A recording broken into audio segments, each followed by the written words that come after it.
Nagbabalik na naman ang inyong tagapaglingkod ng mga balita at pawang katotohanan lamang. Naging mainit nga na usapin sa mundo ng social media. Isang kontrobersya ang sumiklab ng inilabas sa publiko ang audio recording ni Kuting na naglalaman ng mga detalyeng di umano'y illegal na transaksyon. Ang recording ay sinasabing patunay sa kanyang kaugnay sa malawakang katiwalian sa gobyerno. Ayon sa ulat, narinig sa audio ang pag-uusap tungkol sa paghati ng kickback mula sa iba't ibang proyekto. Ang mga palangalan ng ilang kilalang personalidad ay nabanggit sa recording na nagdulot ng mas malalim na issue. Ang paglabas ng recording ay nagdulot ng malaking ingay sa publiko at mga kritiko ng gobyerno. Maraming mamamayan ang nananawagan ng agarang investigasyon upang mapanagot ang mga nasa likod neto. Ang oposisyon ay nagsabing ang recording ay ebidensya sa systematic corruption sa loob ng palasyo. Samantala nananatiling tikom ang bibig ni Kuting tungkol sa kanyang panig ukol sa recording. Ang mga taga-suporta ni Kuting ay nagsasabing maaaring peking audio ang linabas para sirain ang kanyang reputasyon. Gayunpaman, ilang eksperto ay naniniwala ng authenticity ng recording ay dapat suriin ng mga forensic analysis. Ang isyong ito ay nagdulot ng takot at pagkabahala sa ibang opisyal na maaaring madamay sa iskandalo. Sa kabila ng kontrobersya, iginit ng Malacanang na hindi nila kukonsentihin ang anumang katiwalian. Ang paglabas ng audio ay nagbunsod ng tanong kung sino ang nag-leak at ano ang kanilang motibo. Maraming mamamayan ang umaasa na ang recording ay magsilbing simula ng pagwawalis sa katiwalian sa pamahalaan. Sa ngayon, hinihintay ng publiko ang resulta at masusing investigasyon upang maalaman ang buong katotohanan. Well mga kaibigan, para nga sa karagdagang impormasyon, panoorin nga natin ang buong video. At kung bago ka pa lamang sa aking channel, huwag kalimutan i-click ang subscribe button at notification bell para lagi kang updated sa ating mga bagong video. At para sa sulit viewers natin dyan, maraming salamat sa walang sawang pagsuporta. Na-justify nila na meron palang pwedeng magmalasakit na sa amin. They feel, parang na-redeem, yung parang na-redeem nila yung sarili nila, tapos nakakuha sila ng justice because of what PRRD did. And nobody can erase that. And also, si PRRD lang ang kayang murahin ng mga oligarchs at kayang takutin na tuliin niya kapag hindi nagbayad ng taxes. Katulad ni Lucio Tan. Only President Duterte ang gumawa niyan. So, marami. Alam na naman ng mga, ng mga palangga natin. Okay, may katanungan. Si Crisanto Very relatable kasi siya eh. Relatable siya eh. Totoong tao siya. Relatable. Yung, easy to, hindi siya plastic. To makatao. Hindi siya plastic. Yun. Yun yung very important there. Hindi siya, at hindi siya addict. Yes, hindi siya addict. Ayaw niya ng kriminal. And, ano siyang tao? Fair siyang tao. Straightforward. I can see that. Yes, totoo siyang tao. Walang tawag dito? Walang pa motherly statement katulad ni Bangag. Correct. Yes. Ito Hindi na siya pa-cute. Hindi siya pa-cute. Gusto mo bumalik tayo sa pag-ibig? Ayan, no? Si Crisanto sige, let's talk about love. Sabi ni Crisanto Grisada, money or love? Both. Ano yung money or love? Money or love daw. Ano daw pipiliin mo? Money or love? Marunong naman ho kaming magtrabaho. So, love. Love. Hindi, siguro, pero ako, I will answer that honestly. Okay? Yeah. Pag bata ka kasi, mag-a-agree ka. Nung bata ka, like when 16, 17, 18, you don't care about money. Why? Kasi sinusunod mo yung puso mo. Kasi hodang walang pera yan, kung pwedeng bigyan mo ng pera yan, kasi mahal mo, gagawin mo yon. Tutulungan mo, right? Kasi like ako, yung jowa ko, pareho kami walang pera. Kaya nga sabi ko kanina, we help each other, we grow together. O mag-work tayo pareho para may pang-date tayo, mga ganyan-ganyan. Pero kung tatanungin niyo ako ngayon, if I am available with my status or whatever, pipiliin ko naman yung ka-level ko na may pera, may pera na konti. Okay. I mean, yung pipiliin ko naman, ayoko naman yung bumuhay, no? Diba? Hindi totoo. Oo naman. Kasi, at this age, hello. Tapos na yung patwitams ng 16, 17, 18 na, alam mo yung kanta, may kanta na, Love will keep us alive. Di ba yan yung mga team song natin? Correct. Love will keep us alive. That's BS now sa age ko. Hindi na yan. Nung bata tayo, okay pa yung kanta-kantang yan eh. Yung love will keep us alive. Di ba? Very ano tayo noon ng bata. Pero sa ngayon, nung malaki ka na, ay malaki na tayo, o matanda na tayo with all this experience, love and money. Di ba? Right? Bonus na sis, ako parang kasi ako sis, syempre dinaanan ko. Of course, rin, pag may pipili ako, mahal ako more. Pero syempre, hindi ako kukuha ng naman, na ako pa magbubuhay, di ba? True. True Ganun yun. naman At saka yun. dapat ka-level ng Diba? yung wavelength ng utak, medyo hawig kayo. Oo, Kasi, diba? dapat kasi pareho kayong may sense. Kasi mahirap naman nakipag-usap ng ikaw lang yung bida. Dapat pareho kayong bida. Diba? Tsaka mahirap yun sis, kasi nagkaroon ako ng ganyan na, na yung nagkakaroon talaga ng insecurities yung lalaki sis, kapag hindi sila stable enough. Especially financially, tas ikaw yung mas financially stable.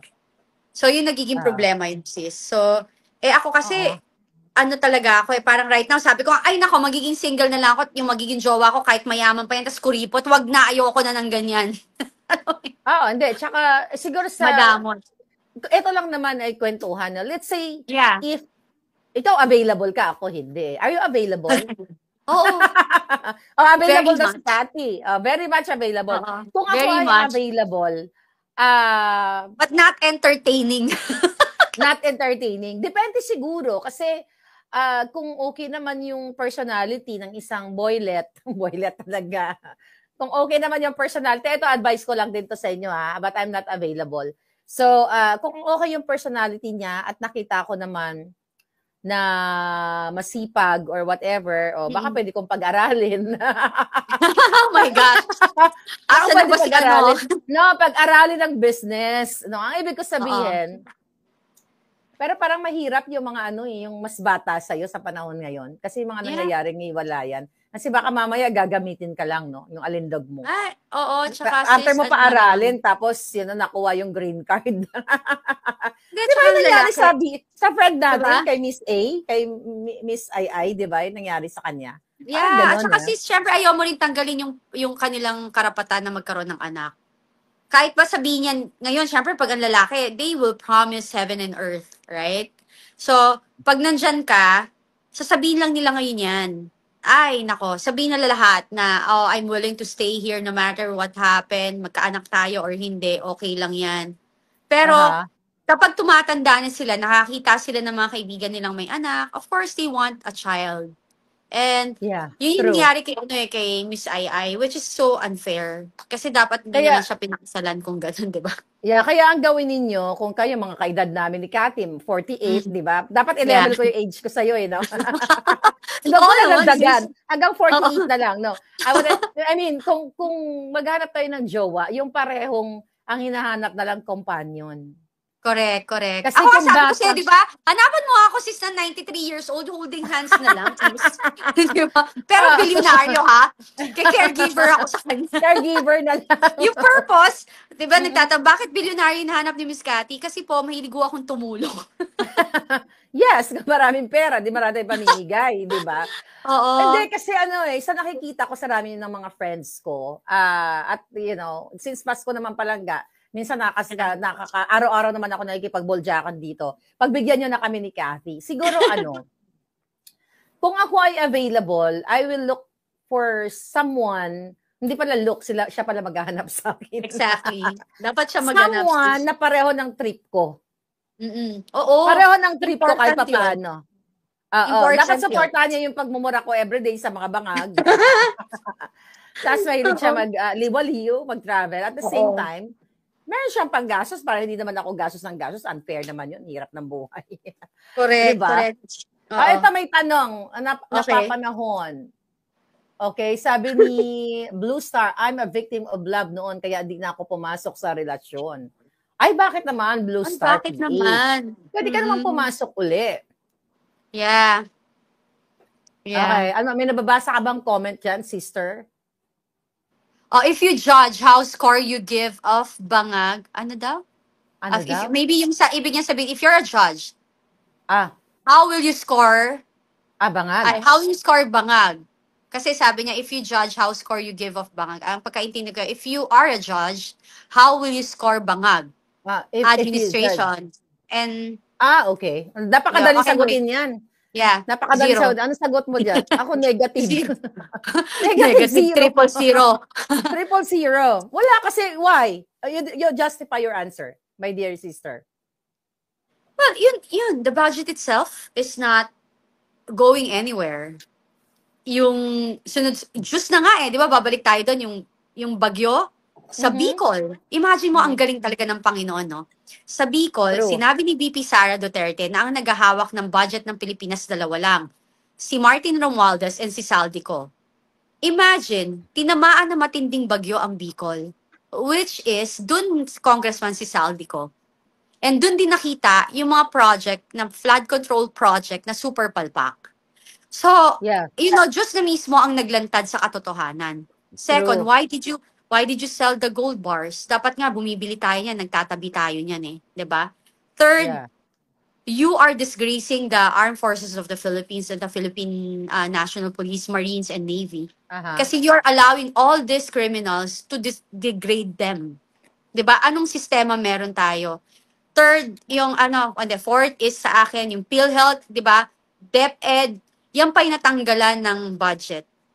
Yeah. Tapos, the way, we don't have a president who can answer everything. They are not listening to Filipino people. Like, a simple call for hair follicle tests, they're ignoring it. Di ba? Hair follicle test, hini-ignore nila yan. Ang WADCOM, committee dyan, yung simpleng si Congressman Marcoleta na supposedly pinagtatanggol na nga niya, tinuturo niya sa kanyang kapwa congressman kung ano yung dapat gawin na mali tayong ginagawa. And mas alam niya yan kasi he's been there for almost 20 years and he's a lawyer. Tinanggal nila sa komite and sino yung mga nagtanggal? Mga baguhan, mga batang walang alam at mga walang alam sa batas at hindi alam or nirerespeto ang konstitusyon ng Pilipinas. So, ngayon, tatanungin ako, paano ko i-justify all of these things? Hindi sila makahirap, hindi sila makabayan, wala silang pakialam sa paggastos ng pera ng bayan. And first and foremost, they're supporting the addicts and criminals. Yeah. Ako simple lang, to sum up sa lahat ng sinabi mo. Yeah. Inutil, kasi hindi siya decision maker. Then, addict. And yung pinaka-tatlo, dapat una to hindi siya nagpapatakbo ng Pilipinas, kundi si Lisa Tanas o Lisa Marcos. Ganun lang yun. Kaya nagkaroon ng ganung mga pangyayari, yung mga nabanggit mo. So, yun lang ang justification dun sa negative zero. Ayan. Tapos, mabalik na tayo sa pag-ibig. Okay. Ikaw naman sis, magbasa ng tanong. Hanap ka ng gusto mo. Okay. Ano yun? A billionaire but die in 1 year of live for over 100 years. Ano yun? Hindi ko maintindihan. Sabi ni Matthew Gile, kahit konting pagtingin, Kati Binag, kung nanggagaling sa'yo ay labis ko ng ligaya, kinantahan pa ako. Kahit konting pagtingin. Okay. Kung manggagaling sa'yo. Sa'yo, ayan. May mga tanong. Diba? Top or bottom? Hindi kami naman baklin lang yan. So don't do that. I don't do that palangga. Of course, hello. Ang dami na pwedeng... Wag yan. Hindi naman kami bakling. Pang-bakling lang yan. Wag yun. Okay. Ano ba yun? Ito magandang tanong. Okay. Ito, Cinderella, Ma'am Marlica and Ma'am Cathy, kung gagawing pelikula ang buhay ninyo, anong title? Ganda niyan. Oo. Kung ano raw? Kung gagawin daw pelikula, ang buhay natin, ano yung title? Gagawin pelikula? Yung buhay natin, anong title? Ano kayang title? Hey! Yung pututa ako. Kapag ako ay nagmahal, yung parang kanta no kapag ako ay nagmahal, ang lahat ng ito'y magagawa. Para sa bayan siya sa pag-ibig, di ba? Di magbabago. Kapag ako ay nagmahal. Yan yung title? Ako hindi, brutal ako Sa tanong mo, Cinderella. Patay ka pag minahal kita, ganun. No, kasi in general, politics kasi nga siguro pag wala na si Libanag, Maharlika, ang babaeng gumurgor sa mga bangag. Parang gano'n siguro. Ang babaeng gumurgor sa mga bangag. So, yun yung gusto kong title sa buhay ko. Di ba? Oo, Papasok diba? na doon kung ano yung mga, pinaglalaban natin. Ano pa? Ano ba to?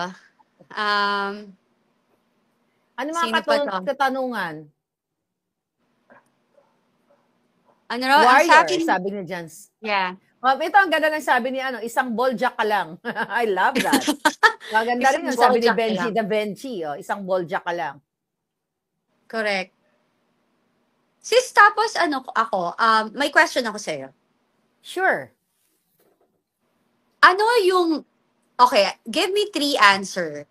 Wow. Ano yung for 2024, what is your 3 na sobrang na-frustrate ka? 3 frustration mo for 2024. 2024? Letting go kasi of the negativity to. Go.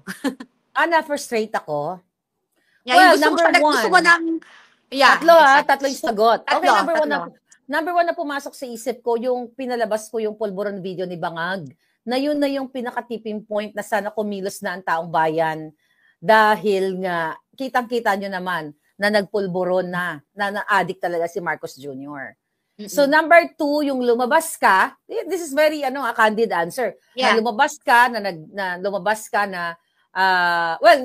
3 pala. Number 2 na lumabas si wait a minute, nauna pala si Agent Morales. Si Agent Morales yes. nauna.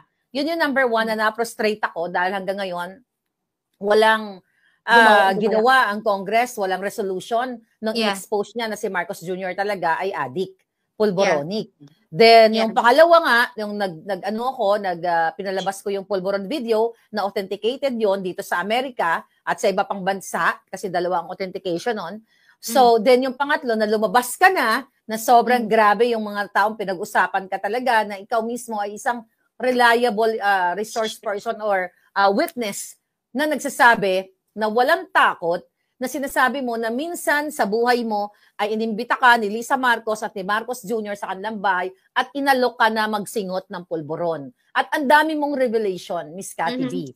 Diba? In-expose mo yung Special Assistant to the President, si Lagdameo, hindi na sa pulburon, yung pangaras sa'yo. At in-expose mo si Marcos. So, those are my frustrations.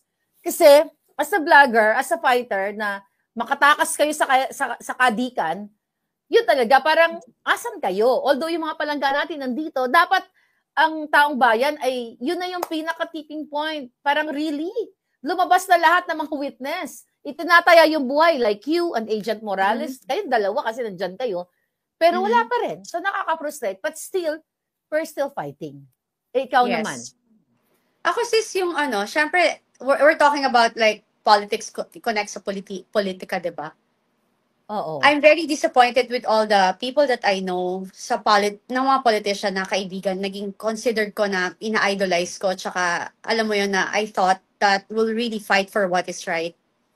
Na isantabi, yung una, na isasantabi nila yung kung kaibigan man nila or malapit nilang kaibigan or kapamilya nila yung mga taong gumagawa ng mali. Second, yung Congress, I never expected na magiging ganyang kababoy. Na ganyang kapangit. Like even si Congressman Barbers, na-shock ako. Kasi I look at him in a different way. And seeing him doing all of these things, sobrang nasashock ako. Kasi na-meet ko naman siya, na-meet ko rin ang wife niya. So, those are the people na pag tinitingnan mo, hindi ko na-expect na kayang madiktahan. Sa Senate sila Chis Escudero, Grace po, and iba pa dyan, walang ginagawa, walang tumatayo. Walang tumatayo para sa karapatan ng mamamayang Pilipino. Kaya nga sabi ko, sana talaga palitan nyo na ang mga senators natin. Even ang congressman, iboto niya na ang mga bago. Kasi dito pa lang, sa nangyari sa atin dito for 2 years, kitang-kita nyo na ang mga leader, karamihan sa leader natin yun, is hindi tayo kayang ipagtanggol. Natatakalan ng pera, takot mawala sa pwesto, walang paninindigan, at walang prinsipyo. So yun, yung pangatlo sa akin is like, ungratefulness, sis. Ungratefulness. Ungratefulness because like, when the Marcoses, before sila maupo, binababoy sila sa buong mundo. Hindi sila Yeah. nire-respeto. Even now, sa buong mundo, hindi pa rin naman sila nire-respeto. And yet, si BP Sara is nagtiwala sa kanila at sinuportahan sila and everything. Nilibing ni PRRD ang tatay nila sa libingan, sa bayani ng libingan, and still, eto yung binalik nila sa kanya. Ungratefulness is so big in sa isang tao, as yung character ng isang tao. You True. need to be grateful with everything, or like magkaroon ka ng utang na loob. Kasi kung ikaw itself, ganito lang mga kababayan, kung yung kayo, kung si BP Sara, ang Duterte, after lahat ng ginawa ng mga Duterte sa kanila, wala silang pakialam at sinasaktan na tuloy-tuloy nilang pinapersecute, tayo pa kaya na hindi nila kilala at wala silang relasyon? Wala talaga silang pakialam sa atin. Yeah. Wala silang pakialam sa inyo. Hindi nila kayo close. Hindi nila kayo kilala. Kaya nangyayari ito sa Pilipinas because they don't care. Yun lang, sis. Siguro, tama ka doon. At sabi nga ng mga nag-comment, kailangan mangyari. That's true. Lagi ko naman sinasabi. Kailangan talaga mangyari na ma-expose yung pagiging bangag nila, ma-expose ang Congress, ang Senate, lahat ng mga issue na ngayon pinag-uusapan natin, mga high crime, smuggling, kidnapping, and everything. Kasi nga, ito yung magiging grounds for you guys to act now. Na hindi yun nahahayaan na magkaroon tayo ng ganitong klaseng pamumunong addictus na gobyerno. So, kailangan kasing, paulit-ulit natin sasabihin, kailangan mangyari ito, kailangan ma-frustrate muna tayo para magkaroon tayo ng victory. How about that? Diba? Correct. Oo, kaya may kapalit ito later on. Ganun naman Wala namang successful na, let's say, revolution o successful sa career mo kung hindi ka dumaan dun sa mga struggles. So, which is so sad lang na kailangan mo nang may mamatay, maguto, may maanod sa baha, may manakaw silang bilyon-bilyon para maging victorious tayo. But you're right, mga palangga. Gising naman ng Diyos at hindi niya tayo pababayaan. So, yun lang. That's why we're here. Hindi kami nagsasawa kahit na minsan nakakapagod at frustrated talaga tayo. Right? Correct. May nagtanong, sis, if mag-switch daw tayo ng body, if you two will switch body for a week, what will you guys do? Oh my God. Ikaw muna sumagot bago aketch. Gusto mo ba makipag-switch? Yun yung tanong. Oo naman! Bakit hindi? Ano tanong mo? Sige, sino nagtanong na? Ikaw talaga. Sino nagtanong hold on. Sino nagtanong na si Palaga? Okay. Lauren Carlos Suba. Lauren, bakit ka naman nagtanong-tanong ng ganyan? Okay, go. Ikaw, sis. Okay. Dahil nasa Amerika ako, gugurgurin ko lalo lahat. Alam mo, nakakatawa ka. Nakakatawa kasi sabi ko naman, nabasa ko kanina I was thinking, unang-una papayag ako na mag-switch tayo. Physically, pag magkapareho na tayo ng katawan, maglalakad ako naka two-piece papuntang Malacanang. Pag nag-switch tayo, kahit 1 week lang, wag na yung 2 weeks malangga. Maglalakad ako naka two-piece papunta sa Malacanang at tatapusin ko na ang laban. Yan talaga. Buti na lang sis, pantay yung kulay ko. Di ba? Ayun. Ako, if there's, alam mo, I'm very grateful knowing you. Kasi you're very fair. You know, yun nga may mga kaibigan tayo, alam naman natin, may mga nangyayari. You're very fair. Yun yung nakita ko sa'yo. Na you don't get into fight na hindi mo alam or hindi mo. Diba? You know what I mean? Alam ko, pero go ahead. Sorry, nagawa ka na eksena. Go. This is my time. Okay, Hindi. Alam mo yon na hindi ka pumapasok sa isang gulo na hindi mo gulo. And kung pwede, nakita ko yan kung pwede sana maayos yung mga bagay-bagay, hindi ka gumagatong or hindi ka nagpapainit, 'di ba? And I appreciate that. Even yung sa akin may nangyari, 'di ba? Nagkwento ako sa iyo, hindi ka rin gumatong. You know what I mean? True. So, it's a big thing for me. It says a lot sa isang karakter ng isang tao na imbes na gatungan mo yung gulo, dapat you balance everything and you give your piece of advice, 'di ba? So, I appreciate it. So, yun nga, kung ako kasi nakikita ng tao right now, sinasabi ko to kasi gusto ko maintindihan nyo, okay. makilala nyo si Maharlika. Kasi sobrang siyang tapang in front of you, pero very caring and loving siya behind the scene. Wow. Sweet Thank you, nga yan eh. sister. Minsan patulog na, "Hi sis, I miss you." Matutulog. Gising ka pa? Ginaganon ko siya. Patulog na ako. But no, she's a very, very sweet person. Eh, medyo matagal na kami hindi nag-usap kasi busy rin ng lola niyo. Pero may ganyan siyang factor. Thank you, sister. Ako naman kasi hindi ko pwedeng ikwento yung mga ginagawa ko sa buhay ko.